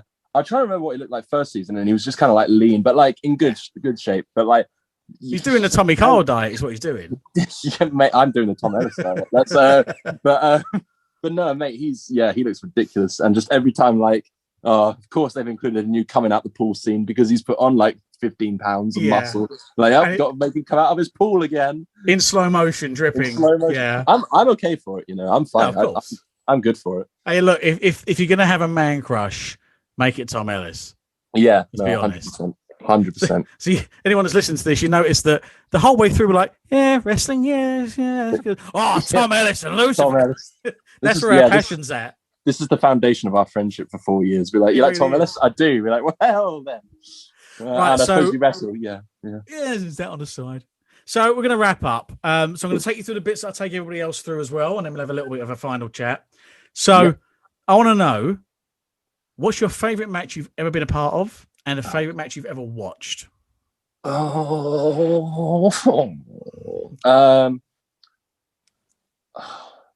Favorite match I'm going to do favorite match I've watched first, which is still difficult. I'm literally for everything in life. I don't really do favorites. I can never name a favorite, just a singular thing. I have multiple. I'm the same. I'm literally just trying to narrow it down, and whatever I pick won't be the top favorite. It's just to kind of give you an answer for the block. Favorite match I've ever seen. So again, it's up there. It's not definitely like, it's probably one of my top like 5 or 10, but like I just can't give a single answer. But like I'm gonna say Kofi Bryan from a couple Manias ago. Just the story building up to that was so authentic. It was so authentic, and it was such a good moment. And like the match itself, it was a good match. It's Bryan and Kofi, so it's going to be a good match. But it's not like probably blow the doors off for its technical acumen. But the story leading up to it and the reaction worldwide for it after was just the most real thing. Organic. I think it was so organic. It was so organic, and like it was just such an easy cause to rally behind. Just be like, like first African American champion, hasn't had an opportunity in 11 years at the title, worked his ass off, lovable guy, gets it because some other guy's injured, gets naturally over because everyone wants him to win. Yeah, awesome. So and that was cool. The poetry behind it as well. Was realistically, it was Daniel Bryan's story. It was. Yeah, it was Daniel Bryan's exact story. That was one of the reasons why it was so poetic. But the other thing as well is it's the old phrase. People will forget what you say to them. They'll forget what you show them, what they hear, but they'll never forget how they feel. Yeah, and it's how it makes you feel. Like I always harken back to Shawn Michaels and Ric Flair. 20 minutes of a really good match 20 minutes of Shawn Michaels wrestling himself and Ric Flair being there. But it was 20 minutes of a good match with some good bits and pieces. Everyone remembers the one spot of, I'm sorry, I love you. Yeah. That's the one thing everyone remembers. And then him dropping afterwards and hugging Ric Flair as Flair's crying and him almost crying with him. That's what everyone remembers. It's how it makes you feel, man. Yeah, no, 100%. And you're really right on the Bryan thing. That's another one. Just like, I think of it now and it's really obvious, but like it didn't come to mind just because the other stories are so strong as well. But like, if you play the hero enough, you live long enough to see yourself become the villain. Exactly. And it's so true. And, see? Wrestling psychology, kids. Yeah, no, that's, again, like, is it my favorite? I don't really pick favorites, but that's definitely up there. Yeah. And favorite match you've been in? Oh god, it's going to be the same one. I don't like. You were in Bryan against Kofi Kingston. You were in that match. I was. Yeah. If you skip to like 10 minutes and 36 seconds, you see me sprint across the ring. Fantastic. Really I'm only in it for a frame. I've had loads of matches. Was it the match with you and Ant in the field with a photo shoot? Was it that one? Oh my gosh. I found those pictures the other day. I was crying looking at them. I've never forgiven Justin for that, and I never will. So for the purpose of this, very quickly tell that story. Okay, let me remember the full details. Okay, yeah. So Justin, or Hugo Bloom, who is one of the backbones of UBW, one of the backbones, one of the multiple spines. Multiple spines on one earth. What a beast we are. One of the integral pieces of UBW. I'll say that. Yeah. He basically told me, Robbie Boy, I believe it was Evan Flo as well. I believe he told us three, like, hey, there's a photo shoot happening by a woman who had taken photos of the training school, I think, once before. And he was like, hey, they're doing a photo shoot down at this place, which is about an hour and a half away from all you guys. It's not paid, but if you go down there, like, you'll like get some great photos to use, and it'll be good for UBW to get some like pictures of you all and that stuff like that. And we were like, yeah, go on, we'll do it. We're not doing anything today. So yeah, we'll go. So we all went up, traveled an hour and a half to this field, or this footpath. And we were a bit like, oh, where's the, I guess we're doing it in the forest or something. That's kind of cool. And then we found the photographer, and she was like, yeah, cool. If you guys want to get changed into your gear, and we'll just sort you out. I was like, okay, cool. So we got into our gear, we found the photographer, and then when we came out of this changing room, a bunch of other photographers, and we were like, oh, this is cool. It's like, there's quite a few of them here. And I was like, what do you want us? And they were like, oh, well, basically, people were just kind of doing their own thing. So if you guys just want to go and play on the field, play on the field. And if any photographers are interested, they'll walk past and take photos of you. And we were like, so hang on, this isn't actually a photo shoot. We're just, you want us to play in the field, and just people, randomers, if they feel like it, will just take photos of us. And he was like, yeah. It's like, do we get these photos? It's like, what if you go up to them and ask for them? They might do. And I'm like, well, I don't know any of them. And so the worst thing is, right, we could have just refused and not done it. But for some reason, we were like, no, we're here now. So we're going out, and we're like, just in this random field, bunch of like other, there's like these models there, like people doing like wedding photos, just looking at us three gimps and in a Carnage mask for no reason, and literally doing a Carnage cosplay Spider-Man gimmick for I still don't know why. Me in my MMA pants, and just people going past me going, oh, could you look like you're about to hit him? Could you get on top of him and like grab his leg? I was like, we're going home. This is Justin has set this up as a rib. There's no way this is real. And then he messaged us the next day and was like, did you get any photos? I was like, yeah. How was it? It was like, are you mad? So this is why now, whenever Justin asks me to do anything, I usually say no, or do detective level investigation to find out what it is. I just remember getting messages throughout the whole experience from you and from Ant going, Paul, what's this all about? I don't know. And just getting a running commentary. I was in tears because I was getting just told as I'm going along, we're in a field. People are just taking pictures of us. I think one of them is trying to undress Ant. What's going on? I'm sorry, she's brilliant. She's so funny. I think that was my first experience of what is called a rib, and Justin swears that it was legit, and I don't believe him for a second. That was your first experience, my friend, of indie wrestling. I'm afraid that's what that is. Yeah, mate. So go on. Now you got to narrow it down. What's your favourite match? Yeah, well, that's one down. That won't be it. I am going to say, again, it's not my favorite, but it's up there. I'm going to name two, just because one on probably a actual like technical level, and two just out of pure enjoyment. One technical level was probably me versus Crowley at a Hope show, and it just wasn't filmed, which was the worst part, because we were literally like, let's do really spotty stuff. And it was a really, really fun match. I really enjoyed it. I think he enjoyed it as well. And yeah, that was a lot of fun. Just no filming of it, which was really annoying. That was good. I always think back of that. And then a match, I guess, just for enjoyment side, I'd say versus CJ at Fallout. I think that was fun. That was very fun. Yeah, that was just, if you're looking for a balls to the wall action, two great athletes just going at it, that match was everything. And it was paced well, and it flowed well, and it was structured well, and it was just a joy to watch. Apart from the fact that I remember being at ringside, and when you took the reverse Rana, I honestly thought you were dead. And my first reaction after you take that was, oh God, where's the insurance documents? But no, that match was incredible. Yeah, no, it was fine. I only had a slight concussion. No, I was fine. I'm joking. That was good. It's all safe. It wasn't like the other concussion you had, but we'll do that another Oh time. yeah, let's skip that. Let's skip that one. Okay, and then your desert island. So, put you on the spot here. You get go on. sent to a desert island. Yep. You're allowed to take with you one movie. Yep. Or TV show. Oh, okay. Yeah. One album and one item, and it can't be a living thing. All right. Album. We will go with Stevie Wonder's "Songs in the Key of Life." That's one of the best albums ever made. Movie or TV show? I'd probably take The Office. I'd take The Office. I think.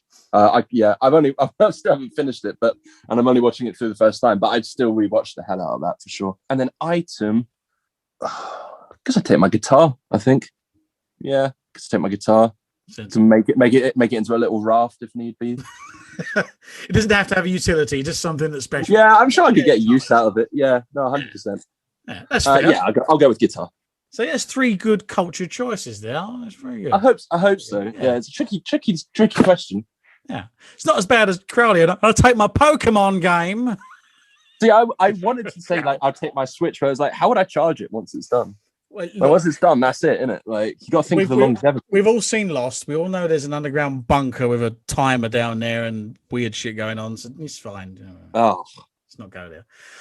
Well, look, this has been fantastic. Thank you. So last little bit I'm going to say, and then we'll finish up. Now, I blew a lot of smoke up both Bobby and Crowley's rectums in theirs. It's time to blow smoke up yours. Nice. I'll bend over. Let's go. You have a nice beard. And we're done. So thank you for No. Of all the people I've trained, I've never trained anyone that's picked it up as easily. Crowley picked it up in terms of the entertainment side, but in the actual being a wrestler, nobody has had the skill walking into it that you have, just in terms of natural ability.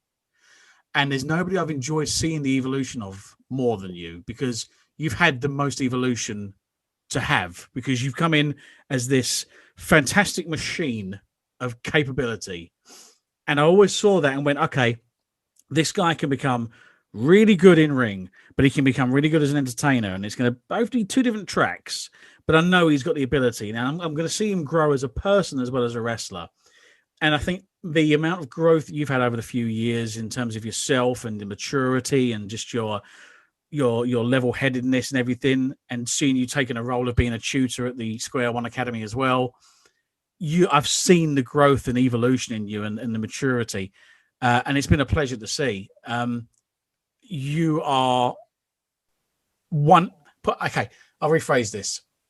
I have had more people message me after you've been on one of their shows to say, "Yeah, that Tommy Carl lad of yours, he's really good. You should be proud of him." I've had more people message me about you saying that than anybody else. That's fact. I've had so many people message me say, "He's good, that lad." That's nice. Which I always reply with, "Yeah, well, give me some of your takings then." Yeah, I was about to say 25%. Yeah. Yeah. But no, I mean, I'm so proud of where you've gone thus far, and I know that you've barely even started the journey. But I've never had anybody that I've had to put less effort into in training in terms of. I could always show you something once, and you'd get it once. For God's sake! And like, okay. There was a few times I'm like, okay, let me try and show you this. And you go, oh, no, I know how to do that. How? Oh, I've seen it. I just know how it works. That's some kind of savant with wrestling. It's been enjoyable. But yeah, I've enjoyed seeing how you've grown, and you're definitely one of my proudest creations. You're one of my proudest offspring, because you've gone out there into the wrestling world, and you've not only done yourself tremendous service, but you've done me a great service, and you made me proud. When I can get somebody like Styx message me and go, "Hey, he's good, that guy. He's really good." That's a big pat on the back from me. And also, I get to listen to Styx, which is always fun. It's always a bonus. Yeah. Yeah. I told you the story about him and his burping. I'll have to get him on for that. You have. Yeah. I need to lay it back to him, but no. The Styx burping story is a wonderful thing in itself.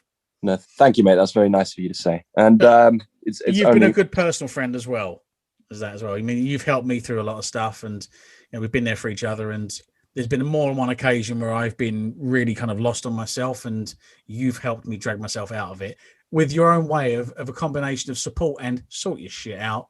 Yeah. She's helpful. She's very helpful. So it's, you're not just somebody I'm proud of as a wrestler, but you're somebody I'm proud to call a friend.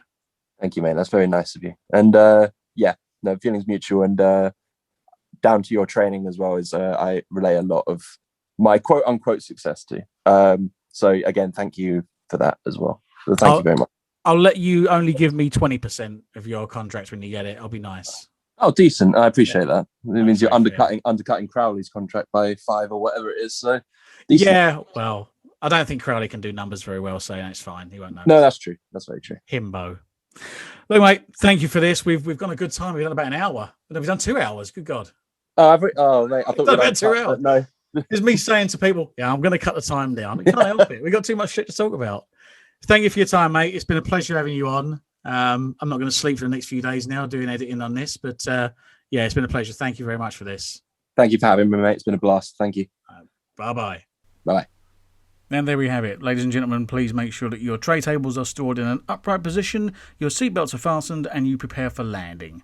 Now, that was a fantastic time catching up with Tam. We had a good talk about his entire history up until now.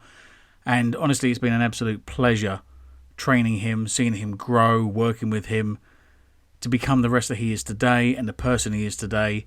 It's just absolutely enriching for me as a trainer and as a friend to see him where he's come to.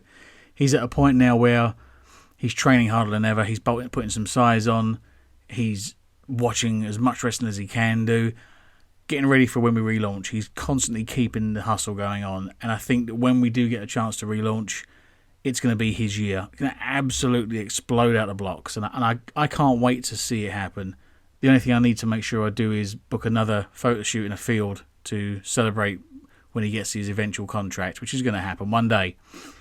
So I'm going to finish up now. I want to thank everyone that's tuned in and is listening. I'm going to ask you the usual. Please like and subscribe. But before we finish, I'm going to do the thing that's now a tradition for every episode. I'm going to have a very personalised outro for Tam. So Tam, crank your speakers up, sit back and enjoy. I know this is a very personal thing to you, and this is a real kind of love letter in a way of me to you. Enjoy, my friend.